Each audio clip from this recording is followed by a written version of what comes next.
안녕하십니까?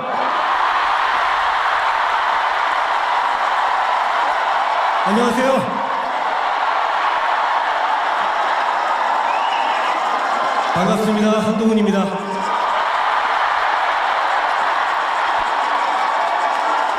제가 제명을 당해서 앞에 붙일 이름이 없습니다. 여러분, 그냥 한동훈입니다.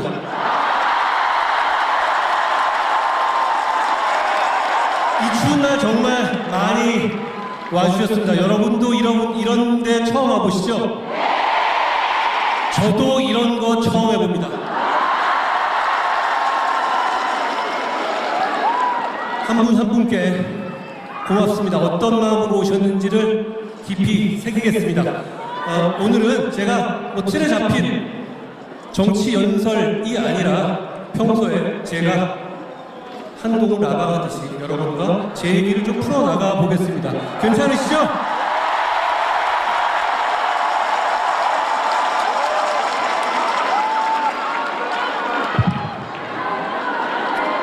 안녕하세요.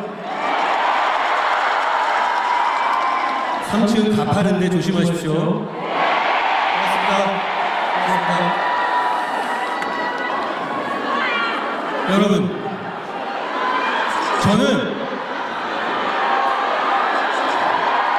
저는 이런 공직자였습니다.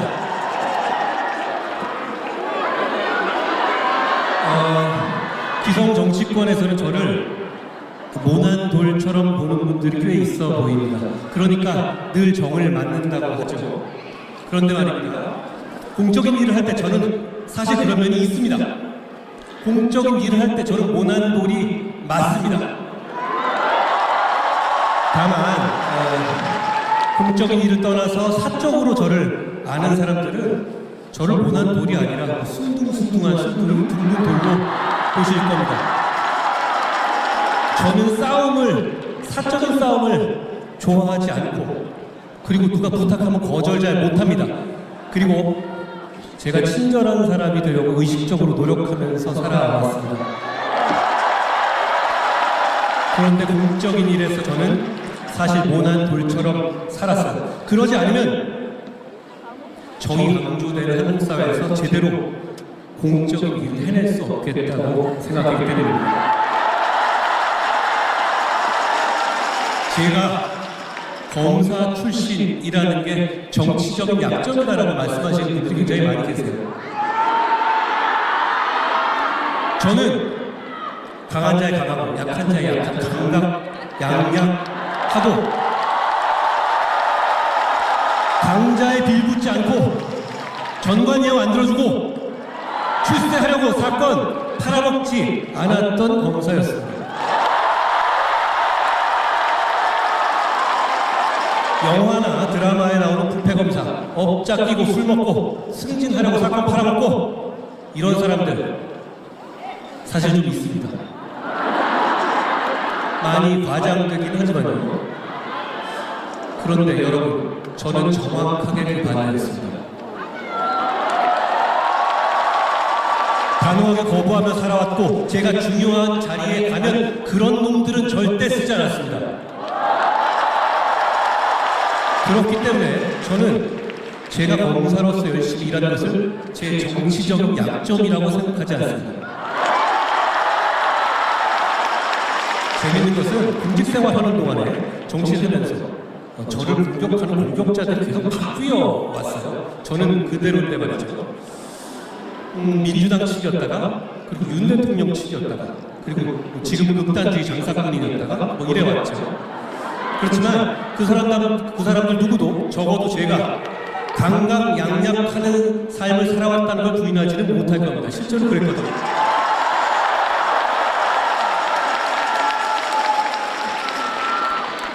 약자의 편에 서려고 노력했습니다. 그게 제 직업윤리라고 생각했고, 앞으로도 그렇게 살 겁니다. 제가 정치하면서 앞으로도 그렇게 살 것이라는 것을 믿어주십시오. 믿을만 하지 않습니까? 여러분, 빛이 굉장히 강하네요. 이제 이제 제가 론스타 사건 얘기를 잠깐 해볼게요. 많은 분들이 론스타 승소로 대한민국이 7조, 8조를 지켜냈다고 하십니다. 자랑스러울 것 같잖아요. 근데 저는 론스타 얘기를 들으면 솔직히 지긋지긋합니다. 자그마치 제 인생의 20년 동안 그 론스타라는 이름을 제 발에 콧쇠처럼 달고 살았어요. 2006년에 론스타 주가조작 수사하고 그 재판 대법원 역전승 이기고 론스타가 대한민국 상대로 국제 중재를 걸어온 이후에는 그 대응 실무 작업을 누가 알아주지 않더라도 저는 해왔어요. 국제 중재에 관한 책을 한국, 외국 가리지 않고 다 사서 밤새 봤던 기억이 납니다. 잘 모르면 자신감을 가질 수 없잖아요. 그래서 저는 이건 이길 수 있다고 확신했고 그 마음으로 20년을 달려왔습니다. 제 주위 사람들은 그 20년 동안 저한테 이렇게 얘기했습니다. 야, 너 아무도 네가 그거 하는 거 몰라. 그러니까 대충 해. 그렇게 네가 올인해서 지면 다 네 독박이고 이기면 너 알아주지 않는다 라고들 했습니다. 그 말이 맞을 수도 있다고 생각했어요. 그러다가 제가 법무부 장관이 돼서 중재 1심 결과가 나왔고 항소 여부를 결정하는 상황이 됐습니다. 저는 론스타와 무슨 운명 같은 게 있는 거 아닌가라는 생각을 했었습니다. 중재 2심 결과도 8조 청구해서 4천억 정도 나온 거니까 이건 뭐 90몇 프로 이긴 거니까 이겼다고 할 수도 있잖아요. 1심 나올 때 민주당에서는 뭐 4조 질 거다 이렇게 얘기하고 있던 상황이었으니까요. 정부 입장에서도 이 정도로 만족하자라는 분위기가 많았습니다. 그러니까 항소 포기하자는 입장이 많았죠. 단순히 항소의 승률로 보면 10% 내외이기 때문에 항소 포기가 어쩌면 맞는 말이긴 한데요. 저는 이 사건을 너무 잘 알고 있었습니다. 중재 1심에서 제가 론스타 주가 조작을 밝혀낸 그 부분을 실체를 인정한 이상 저는 이거는 완승할 수 있다고 확신했습니다. 물론 소송이라는 것이 이상한 판사 만나면 집니다. 그러니까 그게 정말 확신은 아니에요. 그렇지만 해볼 만한 싸움이라는 제 스스로의 자신감 같은 것이었죠. 지면 사실 저한테 덤태기를 씌울 수밖에 없는 상황이기도 했으니까 또 실무자들 중에서도 부담스러워하는 사람도 많았지만 제가 장관으로서 어떻게든 다 책임진다고 다독이고 우리 실무자들과 함께 끝까지 가보기로 했습니다. 그리고 항소했고 그리고 그 시스템을 만들기 위해서 국제 법무국을 만들어냈어요. 결국 승소했습니다.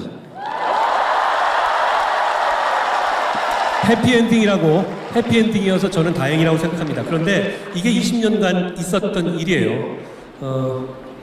저도 20년이라는 세월 동안에 자꾸 의심이 들더라고요. 이걸 내가 계속 하는 게 맞나? 지면 어떻게 되는 건가? 이런 의심, 불안감 같은 게 엄습했었어요. 그런데 그때 저는 이렇게 단순하게 생각했습니다. 이겼을 때 그 국익의 크기만 생각했습니다. 여러분, 그 국익이 너하고 개인적으로 무슨 관련이 있느냐라고 말씀하실 수도 있어요. 그리고 그렇게 생각할 수도 있다고 생각해요. 그런데 저는 국익이 커지면 개인적으로 너무 행복합니다. 정치적 수사나 과장이 아니라 실제로 그렇습니다.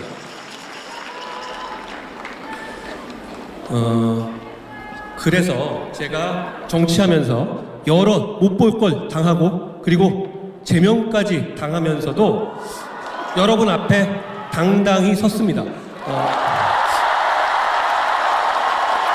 제가 제 풀에 꺾여서 그만둘 거란 기대를 가지시는 분들은 그 기대를 접으십시오.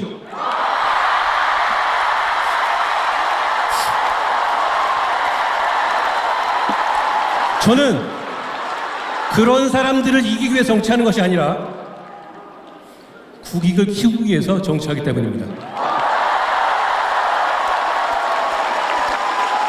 돌아보면 제가 누구도 칭찬하지 않아도 20년 동안 그 길을 걸어오면서 제가 많이 단단해졌던 것 같아요. 국익이라는 것이 나의 삶과 어떤 관계에 있는지에 대해서 제가 굉장히 단단해져 왔던 그런 시간이었다라고 생각합니다. 여러분, 30살 시절에 이제 대선 자금 수사 얘기를 잠깐 해볼게요. 이거는 이게 여러분 저를 너무 그렇게 멜랑콜릭한 사람으로 생각하지 마십시오. 이 자리에 오면 이게 보니까 빛이 굉장히 강하네요. 자, 그런 건데요. 어쨌든 30살 시절에 그리고 여러분 론스타 얘기하다가 울 일은 없잖아요. 오해하지 마시고요. 제가 30살 시절에 대선 자금 수사 얘기를 해보겠습니다. 제가 2003년 초반에 초임검사 시절에 SK 사건 수사를 했어요. 이례적인 수사였어요. 그 이전에는 이런 수사가 없었거든요. 그때 제가 정말 지금보다도 훨씬 더 겁이 없었습니다. 그 사건에서 나온 단초로 2003, 2004년에 여당과 야당의 불법 대선 자금 수사가 있었어요. 그때만 하더라도 재벌들이 몇천억씩 양당에 갖다 바치던 시대였거든요. 10,000원짜리로 말입니다. 그런데 제가 대기업 수사를 하다가 그 단초가 나왔던 것이고 초임검사 때였어요. 그게 이어져서 결국은 대대적인 대선 자금 수사로 이어졌습니다. 그때 저는 어떤 사람의 힘, 결단이 세상을 바꿀 수 있다는 경험을 했어요. 그 이후에 정말 그런 식으로 찻대기로 돈 모아서 주는 불법 대선 자금은 정말 없어졌거든요.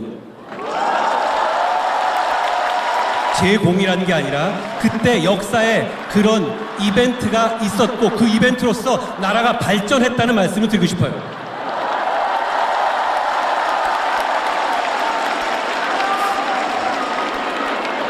그런데 그 이후에 또 좀 최근에 나오고 있는 민주당의 공천 헌금 얘기처럼 우회하는 방식의 불법들은 계속 횡행해 왔죠. 이런 문제를 끊어내는 것도 정치에 있어서 전 중요한 과제라고 봅니다. 저와 함께하는 정치는 결국 그걸 끊어내는 정치가 될 겁니다.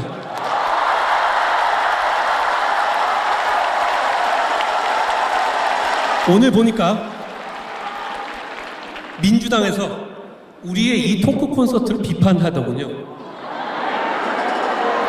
여러분, 저는 이 콘서트에서 단 이론 한 분도 가져가지 않습니다. 그래야 여러분을 당당하게 더 자주 만날 수 있기 때문입니다. 공천 헌금 받아쳐먹고 출판 기념회로 돈 땡기는 민주당 정치인들이 우리의 이 모임을 비난하는 것에 대해서 저는 대단히 황당하게 생각합니다.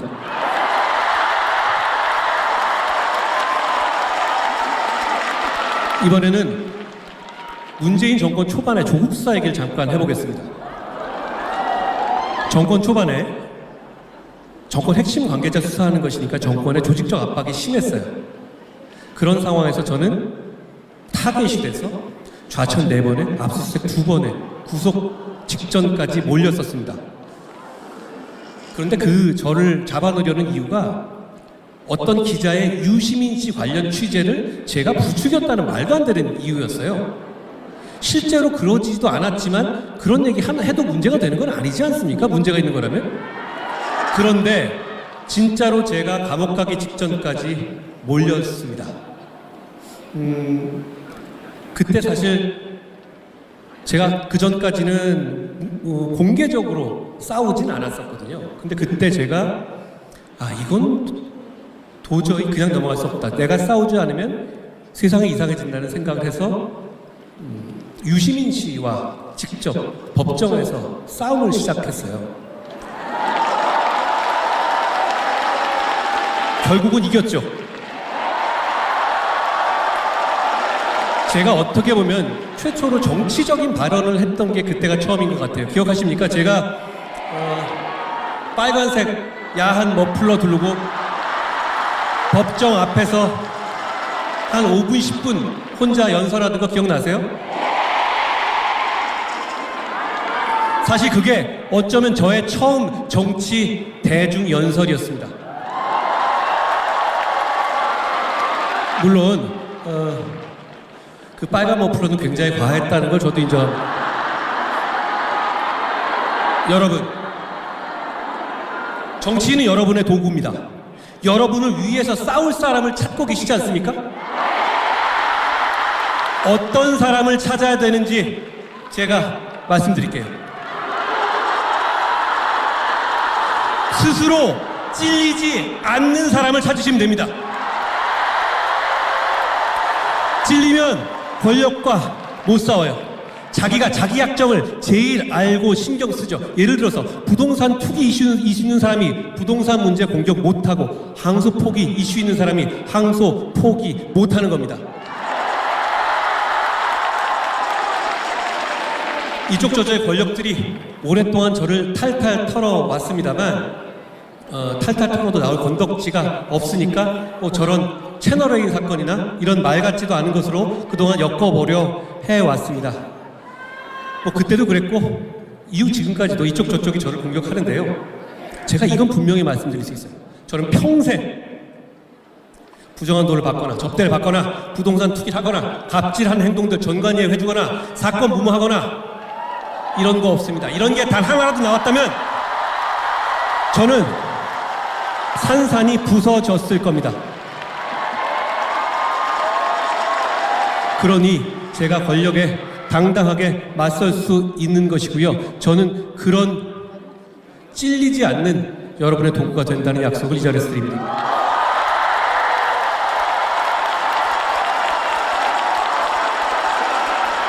저는 이런 정치인이었습니다.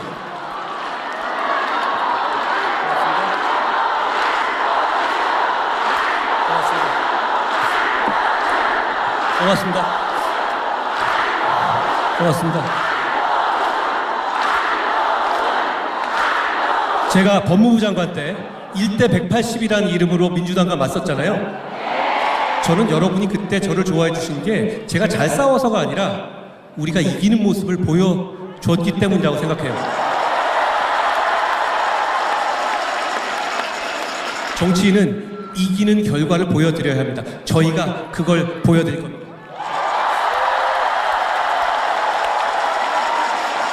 저는 그런 싸움에서도 나름대로 이런 원칙이 있었어요. 적어도 함께 가는 사람들, 함께 갈 수 있는 사람들에 대해서는 포용하고 공격하지 말자.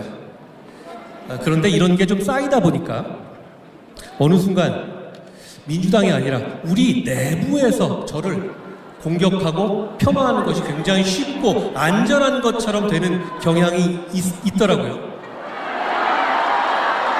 여러분, 씁쓸합니다만 그래도 저는 최대한 참겠습니다. 그게 이기는 길이기 때문입니다.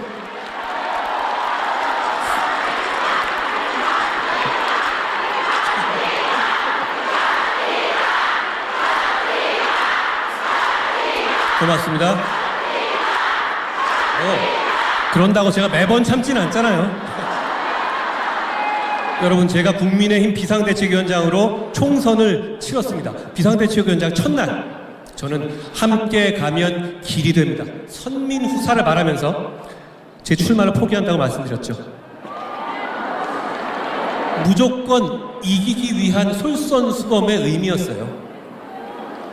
그런데 총선을 치르는 과정에서 그런 마음과 달리 총선을 이길 생각이 없는 힘센 사람들이 하나둘씩 보이기 시작했습니다. 총선을 통해서 당을 이기는 것이 아니라, 당 이기는 것이 아니라 총선을 통해서 뭔가를 그냥 공고히 하고 권력을 공고히 하는 사람들 말이죠. 3월을 기점으로 이종섭 호주 대사 사태 등, 그리고 의대 사태 등 여러 가지 이해하지 못할 만한 상황들이 연쇄적으로 나왔죠. 당시 대통령의 머릿속을 지배하는 상업적인 극단 유튜버가 이 총선 지자라고 하는 말을 하던 상황이었습니다. 황당하게도 그런 유튜버들이 지금 국민의힘에 지도부를 지배하고 있습니다.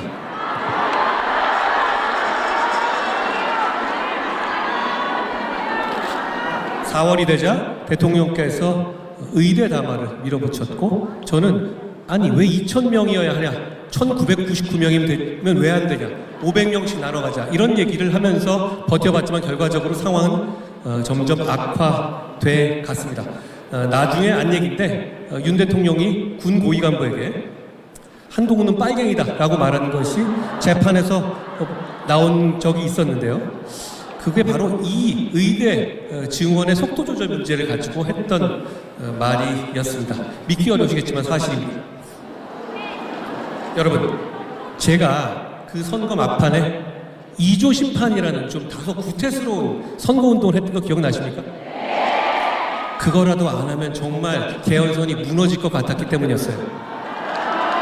절박한 감정적 호소만이 우리의 개헌선을 지킬 수 있을 것이라는 생각 때문이었습니다. 하루에 17곳 돌아다니면서 점심 저녁 안 먹고 뛰었습니다.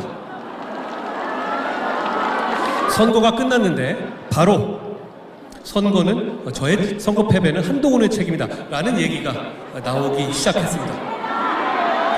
저는 선거는 결과 책임이니 바로 수용하고 사퇴했습니다.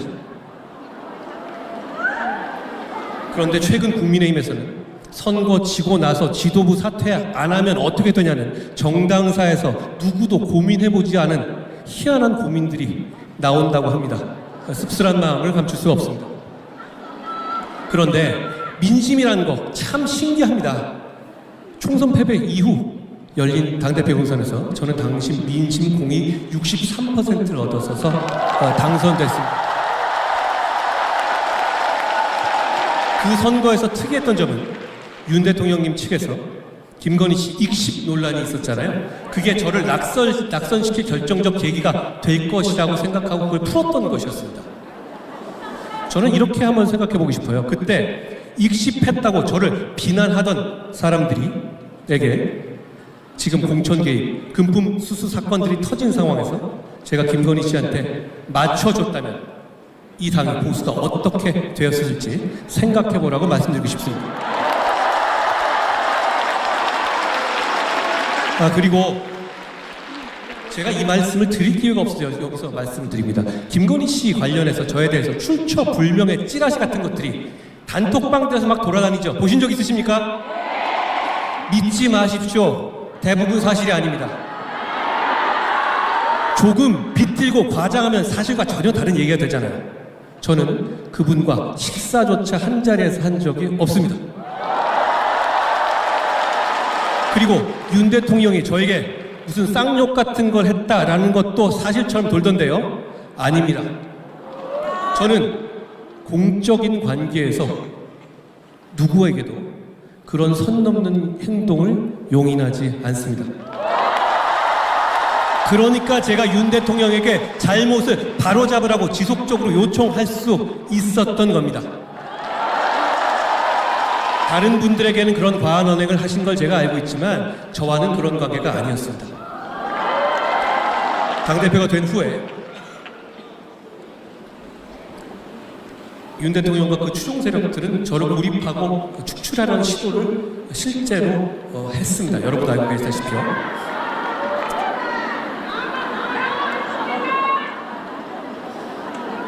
저는 그 상황에서 어떻게든 충돌은 줄이면서도 잘못은 바로잡기 위해서 노력했습니다. 대통령과 직접 부딪히는 것은 최소화하려 했고 그래서 모든 이슈마다 다 나서는 게 아니라 참으면서 우선순위를 두고 의견을 전달했습니다. 그럼에도 불구하고 용산 대통령실과 추종 세력들은 제가 당대표가 된 직후부터 저를 당대표 측에서 쫓아내기 위한 계획을 세웠고 실행했다고 저는 생각합니다. 저를 당대표에서 조기 퇴진시키기 위한 김옥균 프로젝트라는 게 실제로 있었고 실행됐던 겁니다. 사실 핵심 실세인 모 의원이 개혁 후에 저에게 이런 얘기를 했어요. 대통령께서 직접 전화가 오셔서 한동훈을 이러한 내용으로 직접 공격하라고 지시를 했고 자신은 시키는 대로 했다고요. 제가 그 얘기 듣고 아니 웃으면서 그거 시킨다고 하는 의원님 뭡니까? 라고 제가 반문했던 기억이 납니다. 그런 과정에서 나온 일이 이번에 저를 제명시키는 구실로 썼던 익명 게시판 사건입니다. 2024년 11월에 익명이 보장된 당의 게시판에 익명이 깨져서 실명이 공개된 일이 발생했죠. 그 일의 배경에 대해서 여러 가지 의심되는 구체적 사정들이 있지만 여기서 말씀드리지는 않겠습니다. 제가 여러분께 이렇게 말씀드리고 싶어요. 걱정 끼쳐도 죄송합니다. 제가 당대표가 된 이후에 저와 제 가족들은 정말 입에 담지 못할 공격들을 받았는데요. 대부분 윤 대통령 측으로부터 조직적으로 나온 것으로 의심되는 상황이었죠. 제가 제 가족들은 상처를 많이 받았고 나름대로 방어를 해본다는 차원에서 당의 익명 게시판에 하루에 몇 개씩 윤석열 대통령과 김건희 씨의 잘못을 비판하는 제도권의 언론 사설 등을 링크했다고 합니다. 저는 당시에는 몰랐고요. 나중에 이 공격이 본격적으로 시작된 이후에 알게 됐죠. 제가 정치를 했기 때문에 비롯된 일이니 제 가족들에게 저는 미안하긴 합니다만 여러분 제가 미리 알았더라면 제 가족들에게 그러지 말라고 부탁했을 겁니다. 저는 정치인의 가족이 최대한 드러나지 않고 정치인과 무관하게 각자의 인생을 살아야 한다고 생각해요. 걱정 끼쳐드려서 죄송합니다. 앞으로 그런 일이 없을 겁니다.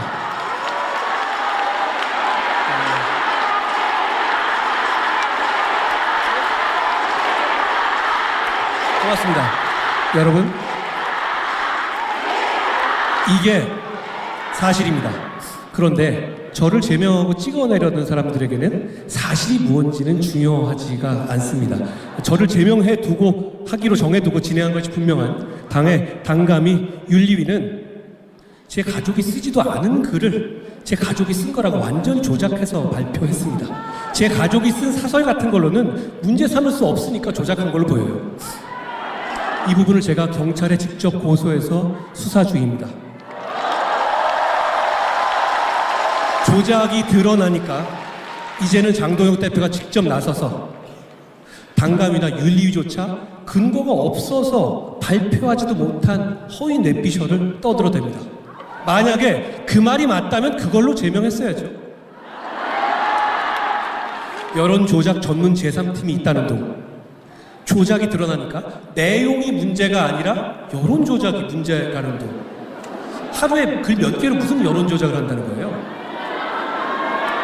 언론에 보도되게 했다는 등 그런 근거가 전혀 없습니다. 그런 적도 없고. 그러면서 근거 없이 횡설수설을 하고 있습니다. 한 최고위원은 저의 제명이 단계 때문이 아니라 저의 리더십 문제를 총합적으로 본 거다, 이렇게 얘기를 하더라고요. 결국 윤석열 대통령이 시작한 김옥균 프로젝트를 장도혁 대표가 마무리한 것입니다. 그러다가 갑자기 계엄이 선포됐습니다. 여러분, 저는 아직도 계엄을 왜 한 건지 모르겠어요.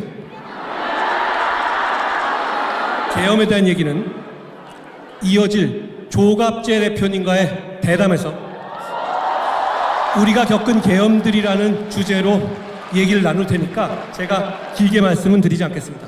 다만 여러분, 저는 이 대화를 한번 해보고 싶습니다. 계엄은 잘못이지만 탄핵은 하지 않았어야 되는 거 아니야 라고 생각하시는 분들과 저는 허심탄회한 대화를 나누어 보고 싶어요. 이제는 그럴 때가 됐다고 생각합니다. 물론 그 마음 충분히 이해합니다. 저도 질서 있는 조기 퇴진이 가능하다면 어떻게든 탄핵을 막아보려고 했으니까요. 폭주하는 민주당 정권에 정권 넘겨준 거 얼마나 싫었겠습니까? 저도 그렇습니다.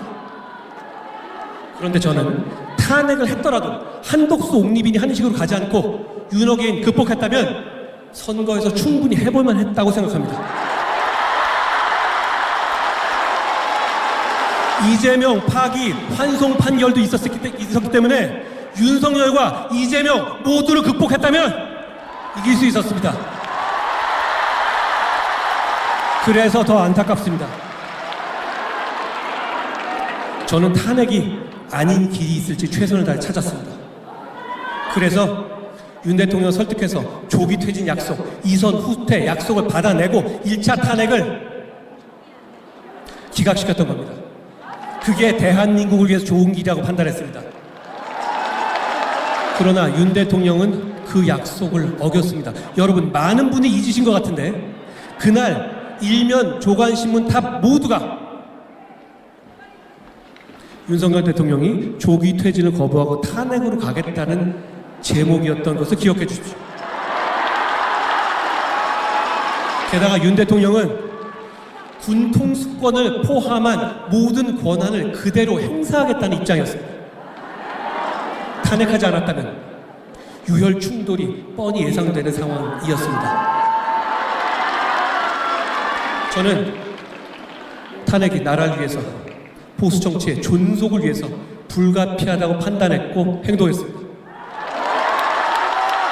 그리고 그걸로 제 정치 생명이 끝날 수 있다는 점과 당대표 축출을 받아들였습니다. 정서적으로요, 탄핵을 안 했으면 어땠을까 하는 마음을 충분히 이해하고 상처에 가슴 아픕니다. 그렇지만 저는 그 길이 없었다고 생각합니다. 갈 수 있었다면 저도 그 길을 갔을 겁니다.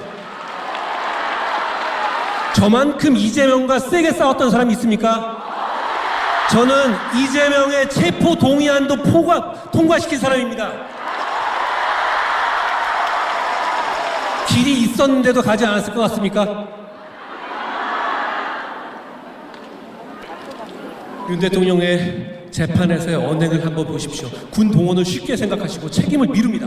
만약 그때 윤 대통령이 탄핵되지 않고 군 통수권을 그대로 행사했다면 정말 무슨 일이든 했을 것입니다. 그리고 저는, 여러분들은 그걸 지금 아시지만 저는 그걸 그때 알고 있었습니다. 그러니 막지 않을 수 없었습니다. 그 탄핵으로 제가 굉장한 고난을 겪을 수 있다는 거 알 수 있었지만 그래도 나라 망하게 할 수는 없지 않습니까?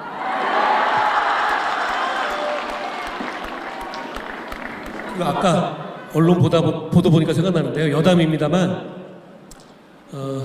이번 제명으로 제가 야인이 됐다 이렇게 표현하시던데요. 근데 원래 저는 1년 전부터 야인이었습니다.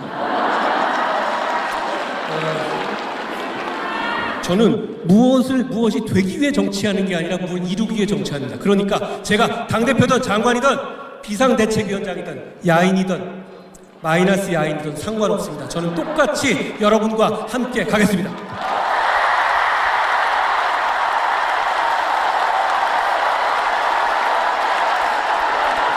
여러분,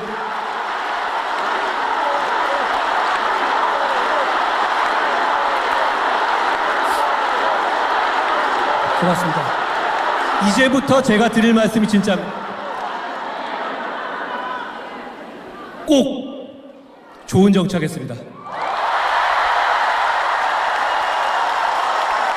여러분, 제가 좋은 정치하겠다는 말 입버릇처럼 달고 다니죠? 그런데 진심입니다. 제 모든 것을 걸고 반드시 하겠습니다. 여러분께 질문하겠습니다. 그런데 좋은 정치가 무엇입니까? 여러분, 이러면 욕먹습니다. 사실 이거 제대로 답하기 쉽지 않습니다. 그런데 질문 자체가 답하기 어려운 질문이니 이거 제대로 대답 못했다고 쭈뼛거리실 필요 없어요. 쉽게 얘기해서 나라가 잘 되기 위한 정치, 공공선을 위한 정치, 국민을 위한 정치, 이런 거 좀 벙벙하지만 맞는 말입니다. 정답입니다. 그게 좋은 정치 맞습니다.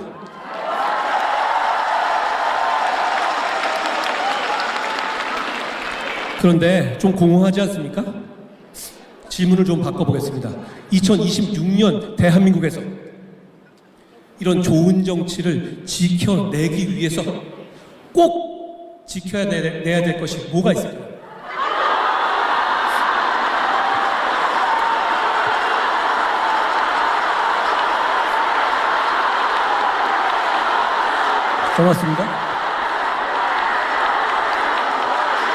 고맙습니다.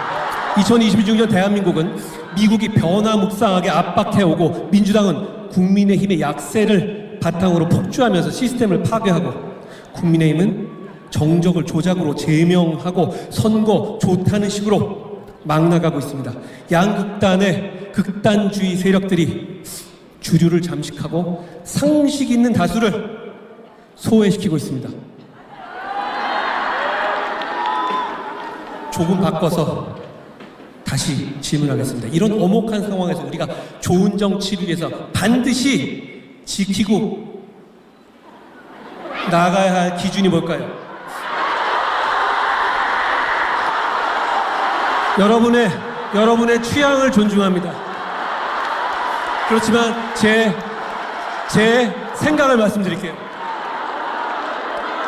헌법, 사실, 상식입니다.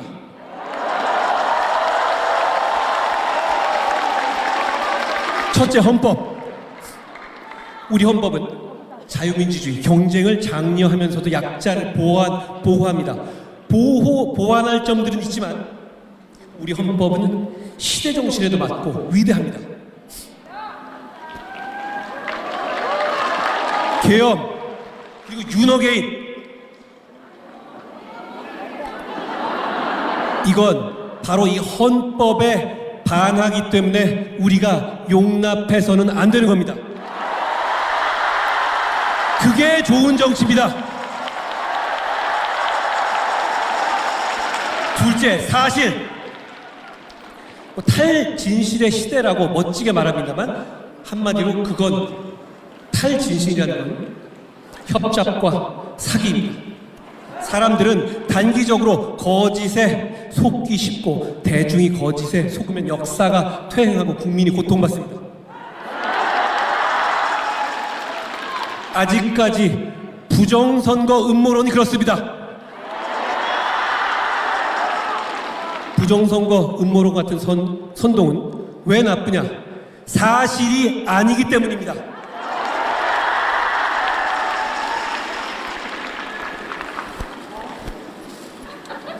사실이 아니기 때문에 용납해서는 안 되고 반드시 극복해야 합니다. 여러분 거의 다 왔습니다. 주변에 점점 줄어들고 있지 않습니까? 그게 좋은 정치의 조건입니다. 셋째, 상식입니다. 건강하고 합리적인 다수의 생각이죠. 모두가 공감해온 상식을 권력을 가진 쪽에서 깨부수면 사회가 정글이 되고 맙니다. 민주당은 이재명 살리려고 사법 시스템을 깨부수고 국민의힘의 일부 인사들은 자기 사익을 위해서 조작으로 정적을 찍어내고 오히려 민주당에게는 찍소리 못하고 견제도 못하고 있습니다.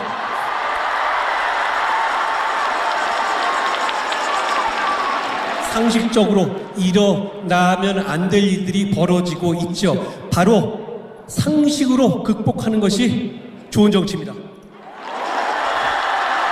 지금 대한민국에서는 이렇게 헌법, 사실, 상식만 지켜도 좋은 정치할 수 있습니다.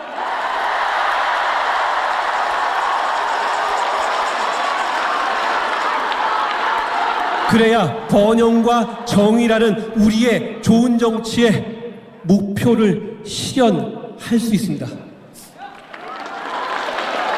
성장과 복지는 함께 가야 할 목표입니다. 성장하고 나서 복지한다. 그건 이미 지난 얘기입니다. 성장은 복지의 도구가 되어야 됩니다. 우리는 잘 살기 위해서 성장하는 겁니다. 그런 면에서 최근 우리 국민의힘에서, 저는 우리 국민의힘이라고 부르겠습니다. 최근 우리 국민의힘에서 복지의 영역을 축소하는 것 같은 움직임이 일어나는 것에 대해서 우려스럽게 생각합니다. 저는 헌법과 사실, 상식을 지키는 좋은 정치를 반드시 하겠습니다.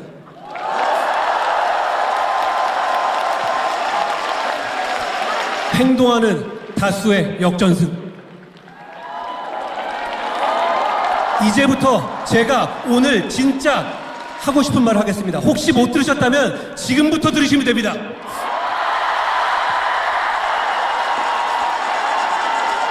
저는 역사를 좋아합니다. 우리 사회는 상식 있는 사람들이 다수입니다. 여러분들처럼요. 역사를 보면 상식 있는 다수가 행동하지 않을 때, 침묵할 때 극단주의 세력이 득세하고 중심 세력이 돼서 사회를 퇴행시켰습니다. 그러다가도 결국에는 다시 상식 있는 다수가 행동에 나서면서 중심 세력이 되고 극단 세력을 양 끝으로 밀어내면서 사회를 재건하고 발전시켰습니다. 침묵하는 다수는 극단주의자들의 먹잇감이 되어왔죠. 우리는 지금 그 기로에 서 있습니다. 2026년 대한민국, 여러분이 바로 행동하는 다수입니다. 계엄, 옹호, 윤호개인 같은 극단주의자들이 주류가 아닌 양 끝에 있는 것은 위험하지가 않습니다. 그러나 그 극단주의자들이 지금 중심 세력을 차지하려 하고 있습니다. 이건 대단히 위험한 퇴행입니다. 이 퇴행을 막고 사회를 정상화시킬, 그리고 다시 번영과 정의의 길을 갈 단 한 가지의 방법이 있습니다. 바로 행동하는 다수가 중심 세력이 되는 것입니다. 그래서 극단주의자들에게 제자리를 찾아주는 것입니다. 제가 앞장서겠습니다. 비바람을 먼저 받고 폭풍 속을 먼저 가면서 길을 만들겠습니다. 원래 세상의 모든 길은 길이 아니었습니다. 많은 사람들이 가면서 길이 됐죠. 제가 처음 정치를 시작하던 날, 함께 가면 길이 됩니다 라고 말했습니다.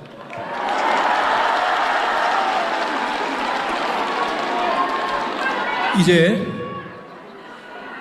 그 말은 반은 맞고 반은 틀립니다.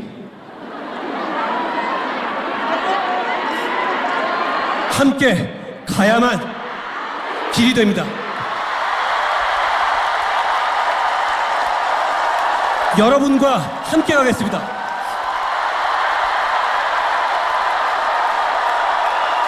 여러분, 대한민국의 역사는 행동하는 다수의 역전승이었습니다. 우리가 함께 지금 행동하는 다수의 역전승을 시작합시다.